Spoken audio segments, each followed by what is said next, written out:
The first civilization to take Africans out of this continent were the Arabs. And they took Africans from the eastern coast.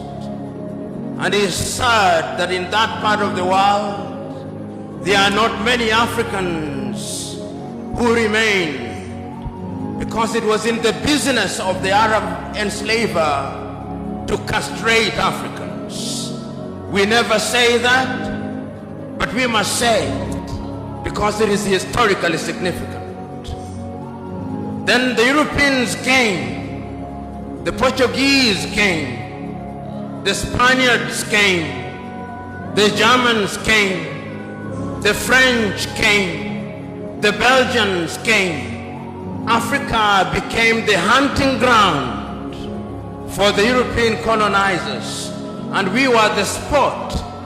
We built, our ancestors built the United States of America. Our ancestors built Europe. And when slavery had lost its shine and sheen, the Europeans abolished it. But they replaced it with yet another pernicious enterprise, the colonization of Africa. The Europeans sat in Berlin, in Germany, in 1884, and they looked at the map of Africa and parceled it out. The British had their share, the Germans had their share, and Tanzania or Tanganyika was their share, as was Rwanda and Burundi. The Spaniards were Johnny-come-latelys in the arena, and they got little Equatorial Guinea and Southwest Africa. The French were here, the Portuguese were here, and we were colonized. This time round, they did not take us away. They came here and they controlled us, and they told us, not in so many words, that we were children of a lesser God. And we were treated as if we were children of a lesser God.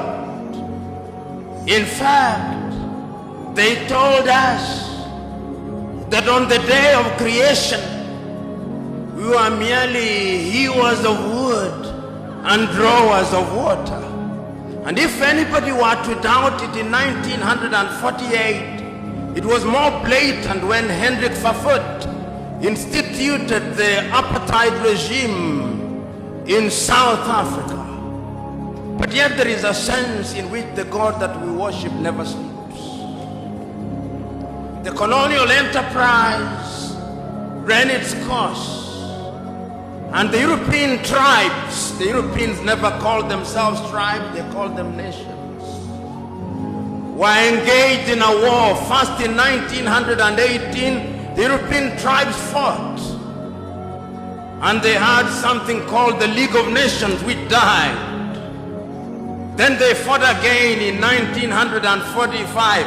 And what is unique about the European nations is that when they are engaged in tribal wars, they call them world wars.